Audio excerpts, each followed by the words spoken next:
exatamente a mensagem que você leva para ela. Nós estamos encontrando um homem aqui que era Naamã. Ele era chefe do exército, mas ele só foi ao profeta porque ele estava enfermo, ele estava doente. Não foi assim com Jesus? As multidões vieram até ele. Por que as multidões vinham? Alguns daquelas multidões vinham por causa das suas necessidades, porque sabiam que Jesus curava, que Jesus libertava, que Jesus transformava. Então as pessoas vinham até Jesus. Meu amado irmão, nós precisamos aproveitar o momento oportuno. E às vezes o momento oportuno é num velório. Já reparou como que as pessoas, quando estão no velório, elas são mais sensíveis, elas são mais quebrantadas. Você fala do amor de Deus, aquela pessoa, ela rende-se, ela ouve, ela aceita o seu convite, ela fala, não, eu preciso realmente de Deus. Por quê? Porque no velório, quando ela vê aquele caixão, aquele ente querido, que será sepultado, ela conscientiza-se que a vida não se restringe somente a essa terra, e ela precisa de Deus. As pessoas se tornam mais sensíveis. Eu comentei com os irmãos lá no Jardim do Lago 2, um amigo meu, afastado dos caminhos do Senhor.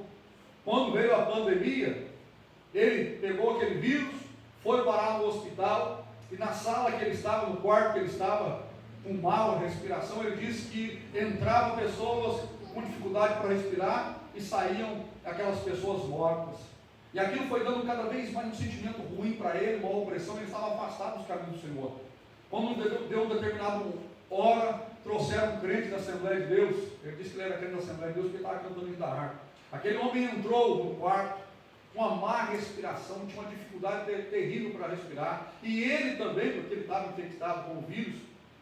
E ele disse que ele olhou para aquele irmão, e aquele irmão começou a cantar hinos da harpa. 1 hora, 2 horas, 3 horas, aquele homem cantando os hinos da harpa, com dificuldade para respirar, mas adorando a Deus. E quando ele olhou para aquele irmão que estava adorando a Deus no momento da dor, ele reconheceu Jesus como seu único e suficiente Salvador. E ali ele fez um voto de reconciliar-se com Deus, e ele voltou para os caminhos do Senhor. Então são pessoas que são mais sensíveis ao convite, ao Evangelho, quando elas estão diagnosticadas com enfermidade, com um problema. Como eu disse para você, tem pessoas que aceitam a Jesus, ou ouvem a mensagem de Deus, ou aceitam uma visita no lar, ou vêm à igreja participar de um culto quando eles estão com problemas de saúde, ou quando estão aí no velório, outros quando estão enfrentando crises conjugais. Eu me lembro quando nós começamos essa igreja aqui, quando o pastor Henrique começou essa igreja, ali no ano de 2004, irmãos, a quantidade de pessoas que vieram para essa igreja, que aceitaram a Jesus, mulheres e homens que estavam com o casamento praticamente acabado. Acho que a nossa irmã Maria lembra de um monte de pessoas. Eu podia citar até o nome dessas pessoas aqui.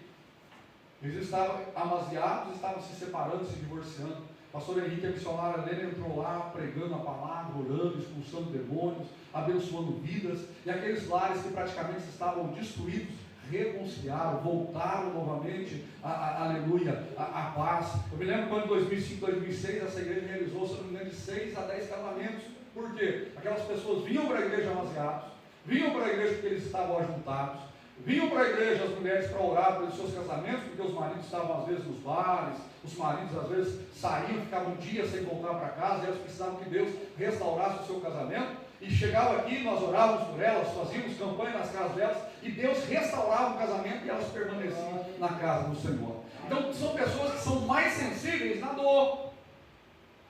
São pessoas que são mais sensíveis na dor. Então nós temos que aproveitar essas oportunidades para falar de Deus para essas pessoas. Que tem pessoas que somente aceitam um culto lá. Eu me lembro no Jardim do Lago 2, tínhamos uma irmã, nós estávamos, eu e uma irmã congregar com a gente, uma benção aquela irmã, mas o marido dela era usuário de drogas, não aceitava culto na casa dela, e eu falei para ela, irmã, permite que a gente faça um culto na sua casa? Ela disse, pastor, o senhor pode até ir, só que é o seguinte, o meu marido, ele não aceita culto na minha casa. E nós fomos com um grupo de irmãos fazer culto na casa daquela irmã, e quando nós entrávamos na casa dela, ele subia na laje, e nós fazendo culto lá embaixo, realizando os cultos lá embaixo, e ele fumando maconha lá em cima, jogando maconha em nós lá embaixo. Irmãos, até que um dia o pastor Henrique armou uma tenda de circo na frente da casa daquele irmão para fazer culto. E ele disse para mim, ele disse, pastor Henrique foi lá em casa e pediu um pouco de água. E eu dei água para o pastor Henrique, mas eu pensei, quando esse pastor for embora, eu vou pôr fogo naquela tenda, não vai ter culto lá. O nosso irmão volta. Só que quando ele olhou o pastor Henrique estava andando, ele disse: pastor, eu olhei para o pastor Henrique andando junto com o irmão, e tinha um outro ser imenso do lado do pastor Henrique. E eu fiquei curioso, que ser era aquele? E eu saí da minha casa, eu fui, eu entrei, eu vi aquele ser imenso, era um anjo que estava do lado do pastor Henrique. E o pastor Henrique realizando o culto, e eu fiquei ali olhando para o culto e vendo o anjo do Senhor. Quando o pastor fez o apelo, eu fui lá e aceitei a Jesus. Ou seja, ele era um coração endurecido. Mas quando ele viu o sobrenatural, ele se rendeu ao Senhor. Meu amado irmão, nós temos que aproveitar o tempo oportuno para cumprir, aleluia, o mandamento de Jesus para pregar o Evangelho a toda criatura. Hoje nós estamos em poucas pessoas aqui, e às vezes nós pensamos: essa mensagem deveria ser em outra ocasião. Não, irmãos, é para nós. Nós que temos que nos sensibilizar e compartilhar essa mensagem de salvação, esse Evangelho que pode salvar, esse Evangelho que salva. Mas como eu disse para os irmãos, existem algumas pessoas que fecham o coração. No livro de Hebreus, capítulo 3, está escrito: quando ouvires a voz do Senhor, não endureçais o vosso coração. Tem pessoas que endurecem o coração, e é necessário que Deus permita que venha a dor, o sofrimento, a doença, a crise conjugal, a enfermidade, ou até mesmo a morte de um ente querido, para que aquela pessoa ela se torne mais sensível, mais quebrantada, mais aberta ao Evangelho. E aí nós aproveitamos a oportunidade e pregamos a mensagem que pode salvar. Os irmãos estão entendendo, irmãos? Então pregue a palavra a tempo e fora de tempo. Uma coisa que eu aprendi é que não existe coincidência, existe cristocidência, e nós devemos aproveitar as oportunidades. Às vezes estamos no banco do ônibus, senta alguém do nosso lado, e nós não conhecemos, ou às vezes até conhecemos, mas ficamos tímidos, acanhados, e não compartilhamos a mensagem de Deus para aquela pessoa. Quem sabe Deus colocou aquela pessoa do seu lado, para você falar do amor de Deus para aquela pessoa. Às vezes nós entramos em determinadas empresas, começamos a trabalhar, e achamos que é somente uma porta de escape que Deus abriu, ou uma bênção para que nós venhamos levar o sustento para a nossa casa. E às vezes é Deus colocando a gente lá, para que nós venhamos compartilhar a mensagem de Deus para aqueles amigos de trabalho. Irmãos, aproveite as oportunidades. Às vezes uma reunião social, uma reunião familiar, você vai participar com seus familiares, você fala: não, é só uma reunião familiar. Não, irmãos, é a oportunidade para você falar do amor de Deus para aquelas pessoas. Então pregue a tempo e fora de tempo. Não perca a oportunidade. Quando você vê uma pessoa que está quebrantada, uma pessoa que está sofrendo, uma pessoa que está enlutada, uma pessoa que está com o coração doendo, vai lá e fala de Jesus, porque Jesus ainda é a única esperança para essa pessoa. Então pregue a tempo e fora de tempo, mas aproveite principalmente as oportunidades em que aquela pessoa está mais sensível e mais aberta para ouvir a palavra de Deus. Irmãos, nós realizamos congressos, festas aqui. E esses congressos são maravilhosos, né? E geralmente o congresso do círculo de oração é quando as mulheres convidam seus parentes, seus amigos, seus vizinhos, as pessoas próximas assim para vir à igreja. Então ela fala: vai lá que vai ter uma festa. Vai lá na igreja porque vai ter um pregador de fora. Vai lá porque vai vir pessoas de fora. E aí a pessoa ela vem porque o culto não vai ser um culto rotineiro. Ela vai vir porque não é o pastor da igreja que vai estar pregando, ela vai vir porque vai ser o profeta. E aí há uma oportunidade para essa pessoa ter um encontro real, pessoal e transformador com Deus.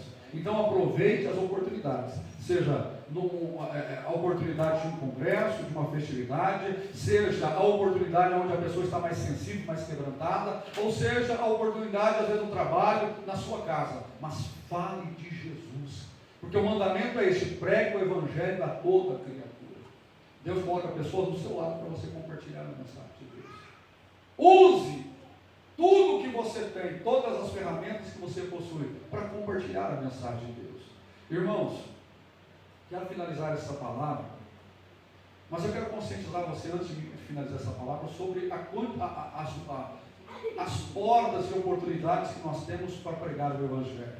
Hoje nós temos as redes sociais, hoje nós temos YouTube, Facebook, Instagram, hoje nós temos o WhatsApp, o status. Isso tudo são ferramentas para nós compartilharmos a mensagem de Deus. Então vamos usar as nossas redes sociais para convidar pessoas para vir à igreja. Vamos usar as nossas redes sociais para ministrar a palavra de Deus.